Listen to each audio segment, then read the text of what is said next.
नमस्कार, मैं अमिता जैन। आज मैं मैथिली शरण गुप्तकृत साकेत महाकाव्य के नवम सर्ग के एक गीत की व्याख्या बताऊंगी। विरहाणी उर्मिला अपने भवन में लक्ष्मण को याद करते हुए समय व्यतीत कर रही है। कभी उसके अंदर आशा जगती है, कभी निराशा से उसका हृदय व्यथित हो जाता है। कभी वो चिंता करती है, कभी चिंतन के क्षेत्र में चली जाती है। विरहिणी उर्मिला कई बार समाधिस्थ भाव से विभिन्न विषयों पर दार्शनिक तरीके से चिंतन भी करने लगती है। इसी प्रकार के चिंतन को इस गीत के माध्यम से कवि ने इस पद्यांश में व्यक्त किया है। वेदने तू भी भली बनी, पाई मैंने आज तुझी में अपनी चाह घनी। नई किरण छोड़ी है तूने, तू वह हीर कनी। सजग रहूं मैं साल हृदय में, ओ प्रिय विशिख अनी। उर्मिला वेदना को कह रही है। यहाँ वेदना का मानवीकरण हो गया है। वेदना का मानवीकरण हुआ है और उर्मिला वेदना को संबोधित करते हुए कहती है कि हे वेदना, तू मेरे जीवन में आई, मैं बहुत दुखी हुई, मैं बहुत परेशान हुई। तू पीड़ा है, तू चिंता है, समस्या है, परेशानी है, मेरे जीवन का एक विषम रूप है, मुझे उथल पुथल कर दिया है। लेकिन कई कारणों से मेरे जीवन में तेरा आगमन मुझे परिपूर्णता देने के लिए भी हुआ है। शायद मैं परिपक्व हुई हूँ, परिपूर्ण हुई हूँ, बुद्धि के स्तर पर सोचने लगी हूँ, चिंतन करने लगी हूँ और इस तरह से हे वेदना, तू अनेक कारणों से गलत होते हुए भी मुझे परिपक्व बना रही है। मैंने तुझ में अपने हृदय के प्रेम तत्व की गहराई को समझा है कि लक्ष्मण से मेरा जब संयोग हुआ, लक्ष्मण से मेरा विवाह हुआ, जब लक्ष्मण मेरे पास थे तो मैं उनके प्रेम में सराबोर थी। लेकिन जब आज लक्ष्मण मेरे पास नहीं है तो प्रेम की गहराई को मैं अधिक अच्छी तरह से समझ पाई हूँ और प्रेम की गहराई के पश्चात उससे उत्पन्न जिम्मेदारी को, उससे उत्पन्न परिपक्वता को अधिक अच्छी तरह से मैं महसूस कर रही हूँ। तो वो हीरे की कणी के समान है, हीरे की कण के समान है, जो हीरे का कण भी अपना प्रकाश बिखेरता है और वातावरण को प्रकाशित करता है। उसी तरह से हे वेदना, तू भी मेरे अंतरतम को अधिक प्रकाशित करने का कार्य कर रही है, मेरे अंतरतम को अधिक सजग बनाने का कार्य कर रही है, सतर्क बनाने का कार्य कर रही है। तू मेरे हृदय में है, मुझे मेरे हृदय को साल रही है, मेरे हृदय को व्यथित कर रही है। मैं बहुत दुखी हूँ, मैं बहुत परेशान हूँ, लेकिन तू उसी तरह से मेरे हृदय में गड़ी हुई है जैसे बाण की नोक हृदय में गड़ जाती है, या जैसे लक्ष्मण मेरे हृदय में विद्यमान है वैसे ही तू मेरे हृदय में विद्यमान है। और तेरे मेरे हृदय में विद्यमान होने से ठंडी होगी देह न मेरी, रहे दृगंबु सनी। तू ही उसे उष्ण रखेगी मेरी तपन मणि, हे मेरी सूर्यकांत मणि। ये जो दर्द है, ये जो वेदना है, वही मुझे जीवित रखेगा। वेदना में चाह है, वेदना में प्रेम है, वेदना में ही आशा भी है और वेदना की वजह से अब मैं मूर्छित भी नहीं हो पाऊंगी और तंद्रा की स्थिति में भी नहीं आ पाऊंगी। लगातार मैं सजग रहूंगी, लगातार मैं सतर्क रहूंगी और ये सतर्कता मुझे जीवित रखेगी। इस तरह से हे वेदना, मेरे जीवन में तेरा आगमन कुछ कारणों से मुझे परिपक्वता देने के लिए भी हुआ है। अभाव की एक आत्मा जी और अदृष्टि जनी, तेरी ही छाती है सचमुच उपमोचित स्तनी।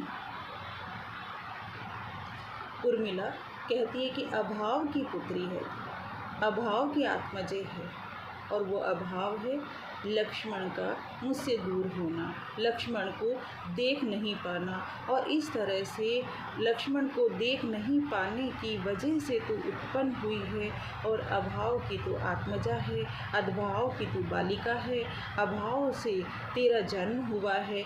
और तेरी छाती को मैं तो कहूँगी कि वो उसकी उपमा स्तन से दी जा सकती है। किसी माँ का स्तन बच्चे का पोषण करता है, माँ के स्तन का दूध बच्चे का पोषण करता है, उसी तरह से हे अभाव की बालिका, हे अभाव से उत्पन्न हुई वेदना, तू भी मेरा पोषण कर रही है, मेरी बुद्धि का, मेरे दिमाग का पोषण कर रही है, मेरे चिंतन को उच्चता की ओर उदात्त अवस्था में ले जाने का कार्य कर रही है। अरे वियोग समाधि अनोखी तू क्या ठीक ठनी, अपने को प्रिय को जगती को देखूं खिंची तनी।